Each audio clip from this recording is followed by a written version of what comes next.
श्री सरस्वती स्तोत्रं याज्ञवल्क्यकृतं। नारायण उवाच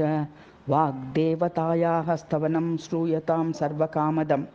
महामुनिर्याज्ञवल्क्यो येन तुष्टावतां पुरा गुरुशापाञ्च स मुनिर्हतविद्यो बभूवः तदा जगाम दुःखार्तो रविस्थानं च पुण्यदं सम्प्राप्य तपसा सूर्यं कोणार्के दृष्टिगोचरे तुष्टावसूर्यं शोकेन रुरोध च पुनः पुनः सूर्यस्तं पाठयामास वेदाङ्कमीश्वरः उवाच स्तुहि वाग्देवीं भक्त्या च स्मृतिहेतवे तमित्युक्त्वा दीननाथो ह्यन्तर्दानं जगाम सः मुनिः स्लात्वा च तुष्टाव भक्तिनम्रात्मकन्दरः याज्ञवल्क्य उवाच कृपां कुरु जगन्मातर्मामेवं हततेजसं गुरुशापात् स्मृतिभ्रष्टं विद्याहीनं च दुःखितं ज्ञानं देहि स्मृतिं देहि विद्यां विद्यादिदेवते प्रतिष्ठां कवितां देहि शक्तिं शिष्यप्रबोधिकां ग्रन्थनिर्मितशक्तिं च सच्छिष्यं सुप्रतिष्ठितं प्रतिभां सत्सभायां च विचारक्षमतां शुभां लुप्तां सर्वां दैववशान्नवं कुरु पुनः पुनः यथाङ्कुरं जनयति भगवान् योगमायया ब्रह्मस्वरूपा परमा ज्योतिरूपा सनातनी सर्वविद्यादिदेवी या तस्यै वाण्यै नमो नमः यया विना जगत्सर्वं शश्वज्जीवन्मृतं सदा ज्ञानादिदेवी या तस्यै सरस्वत्यै नमो नमः यया विना जगत्सर्वं मूकमुन्मत्तव सदा वागधिष्ठातृदेवी या तस्यै वाण्यै नमो नमः हिमचन्दनकुन्देन्दुककुमुदाम्बोजसन्निभा वर्णादिदेवी या तस्यै चाक्षरायै नमो नमः विसर्गबिन्दुमात्राणां यदधिष्ठानमेव च इत्थं त्वं गीयसे सद्भिर्भारत्यै ते नमो नमः यया विनात्र शङ्काकृत्शङ्कां कर्तुं न शक्रुते कालशङ्कास्वरूपा या तस्यै देव्यै नमो नमः व्याख्यास्वरूपा या देवी व्याख्याधिष्ठातृदेवता ब्रह्मसिद्धान्तरूपा या तस्यै देव्यै नमो नमः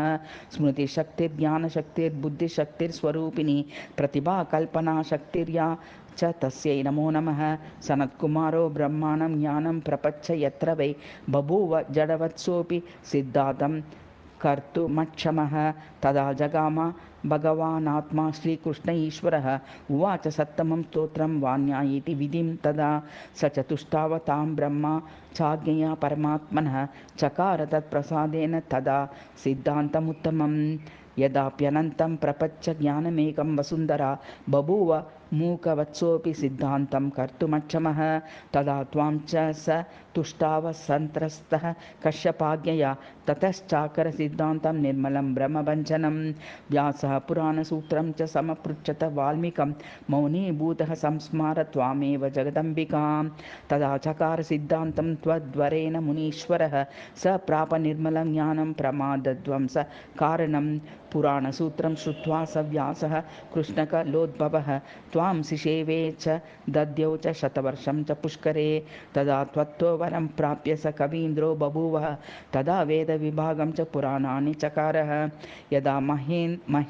महेन्द्रे प्रपच्च तत्त्वज्ञानं शिवाशिवं क्षणं त्वामेव सञ्चित्य तस्यै ज्ञानं ददौ विभुः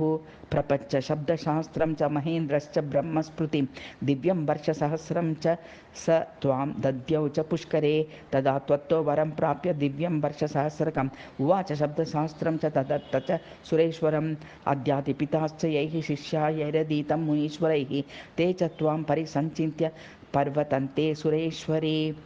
त्वं संस्तुता पूजिता च मुनीन्द्रमनुमानवैः दैत्येन्द्रैश्च सुरैश्चापि ब्रह्मा विष्णुशिवादिभिः जडीभूतः सहस्रास्यः पञ्चवक्त्रश्चतुर्मुखः यां स्योतिं किमहं स्तौमि तामेकस्येन मानवः इत्युक्त्वा याज्ञवल्क्यश्च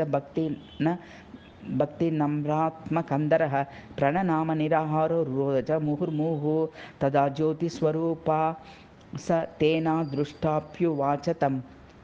सुखवीन्द्रो भवेत्युक्त्वा वैकुण्ठं च जगामः। याज्ञवल्क्यकृतं वाणीस्तोत्रं यः सम्यतः पठेत् स कवीन्द्रो महावाग्मी बृहस्पतिसमो भवेत्। महामूर्खश्च दुर्मेधा वर्षमेकं च यः पठेत् स पण्डितश्च मेधावी सुखविश्व भवेद्भुवम्। इति श्रीब्रह्मवैवर्ते महापुराणे प्रकृतिखण्डे नारदनारायणं संवादे याज्ञवल्क्ययोक्तवाणीस्तवनं नाम पञ्चमोऽध्यायः।